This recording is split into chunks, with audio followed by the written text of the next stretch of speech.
The Prime Minister has given his full support to the Harry Potter author in a row over controversial new Scottish legislation. Rishi Sunak has backed author J.K. Rowling after she invited police to use the SNP's new hate crime laws to arrest her for her views on trans issues. The Harry Potter author branded a series of transgender women as men in a social media post on the day the controversial legislation came into force. The new laws create a new offence of stirring up hatred against protected characteristics.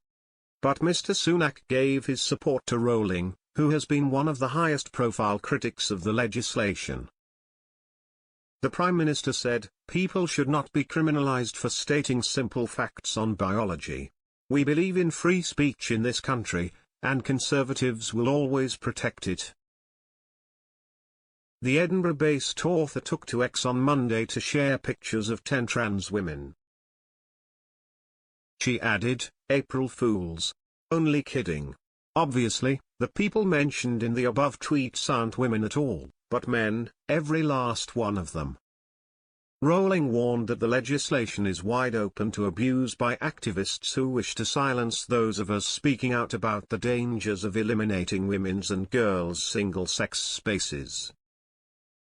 She said, "It is impossible to accurately describe or tackle the reality of violence and sexual violence committed against women and girls, or address the current assault on women's and girls' rights, unless we are allowed to call a man a man." Freedom of speech and belief are at an end in Scotland if the accurate description of biological sex is deemed criminal. "I'm currently out of the country, but if what I've written here qualifies as an offence under the terms of the new Act, I look forward to being arrested when I return to the birthplace of the Scottish Enlightenment." The Hate Crime and Public Order, Scotland, Act came into effect on Monday. But critics have expressed concerns it could be weaponized against gender-critical feminists. Women have not been given protection under the law, with the Scottish Government instead promising to bring forward legislation to tackle misogyny. However, Humza Yousaf declared that he is very proud of the new laws, saying they will help protect against a rising tide of hatred.